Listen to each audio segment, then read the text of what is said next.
थे, मजदूरों के हितों की रक्षा करते थे, लेकिन इस सरकार ने उन 44 कानूनों को खत्म करके 4 श्रम कोड लागू कर दिए हैं। मतलब इस देश की संसद से वो कानून पास हो चुके हैं, राष्ट्रपति की मुहर लग चुकी है उन कानूनों में,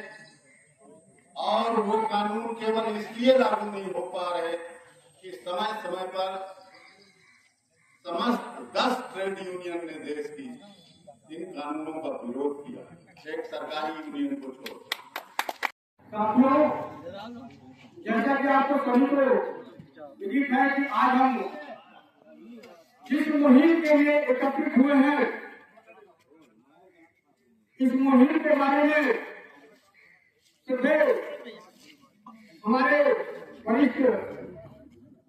सीटू से देवेंद्र निराला भैया जी और हमारे सीधे HMS से आनंद मिश्रा जी, जिस तरह से हम सभी को इस आंदोलन के जो करना चाहिए इन पार्टियों को समझा गए हैं, उसी परिप्रेक्ष्य में मैं भी आपको संज्ञान में लाना चाहता हूं कि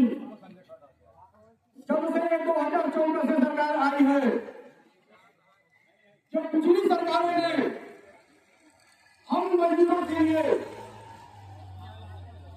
लगभग हर मोर्चे पे हर जगह मजदूर किसान कामगार जितने भी लोग हैं उनको नए नए कानून दिए ताकि हमारा हित मजदूर साथियों का हित संरक्षित रहे। साथियों, आज देश में 84% लोगों को राशन दिया जा रहा है, 5 किलो अनाज दिया जा रहा है। जिस पड़ाव पे हमारा देश खड़ा है, उसी में से उन पड़ावों से निकलने के लिए, उस परिस्थितियों से उभरने के लिए पिछली सरकारों ने श्रम कानून बनाया था, जिसके तहत हमें पब्लिक सेक्टर प्राप्त हुआ। आज हम जिस पब्लिक सेक्टर में काम कर रहे हैं, कोयला उद्योग, जितने भी पब्लिक सेक्टर है, रेल है, सेल है, खेल है, तमाम उद्योग हैं देश भर में जो भारत सरकार जिसके कंपनी का मालिक है, उन कंपनियों को, जो सरकारी संस्थाएं हैं, चाहे हमारा स्कूल है, प्राइमरी स्कूल हो, मिडिल स्कूल हो, ये 14 से आने वाली सरकारें हमारे तरह तरह के लोगों पे हमला कर रही है। गरीब किसान मजदूर का बालक प्राइमरी स्कूल में पढ़ता है, 70,000 उत्तर प्रदेश में स्कूलों को बंद किया जा रहा है, 37,000 उत्तर प्रदेश में स्कूलों को बंद किया जा रहा है। अरे सबको यहाँ रहो। जिस तरह से करते करते किसानों पर हमला किया गया, किसानों के लड़ करके अपना हक दिया और हक पाने के लिए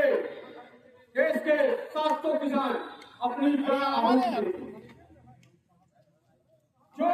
रैयत के लिए कानून बना, हम आप भी बाइक चलाते हैं, उस परिधि में उस एक्ट के तहत हम आप भी आते हैं, उन कानूनों के लिए भी देश में रहा और सरकार को मानना पड़ा। आज हमारे मजदूर साथियों के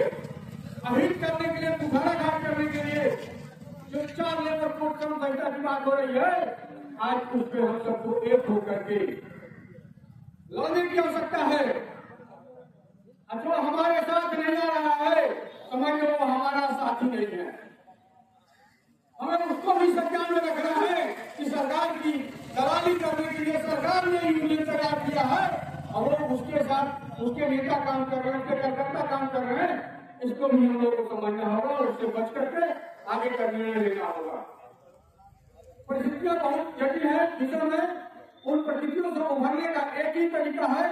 जो पिछली सरकारों ने हमें दे गई है, उसे बचाना है। तो वो है मजदूर का जब समस्या आती है तो मजदूर हड़ताल के रास्ते पे जाता है। वो हड़ताल के रास्ते भी सरकार बंद करने जा रही है। इसलिए हम लोग को 9 तारीख को होने वाले इस स्ट्राइक को सफल बनाना है। हम चाहे वो ठेकेदारी मजदूर हो और चाहे उद्योग में काम करने वाले स्थायी मजदूर हो, ये सारे देश के जिस प्रकार के संगठित मजदूर हैं, उन सभी पे हमला हो रहा है। और इस आंदोलन के विरुद्ध में, इस सरकार की नीतियों के विरुद्ध में, ये सारा आंदोलन के रूप में पूरा देश का मजदूर खड़ा है। आज इसी परिप्रेक्ष्य में हम सभी बिजली कॉलोनी में हैं, चाहे वो ठेका श्रमिक हो और चाहे स्थायी श्रमिक हो, हमको इसको अपने आंदोलन के माध्यम से ये बताना होगा कि हमारे लिए कोई भी सेवाएं, चाहे विद्युत सेवाएं हो, चाहे जन सेवाएं हो, चाहे जिस प्रकार के संवेदनशील सेवाएं हो, उसमें हमें ड्यूटी पे नहीं आना है, बहिष्कार करना है और आंदोलन को सफल बनाना है। जय हिंद, जय भारत, जय ट्रेड यूनियन, जिंदाबाद।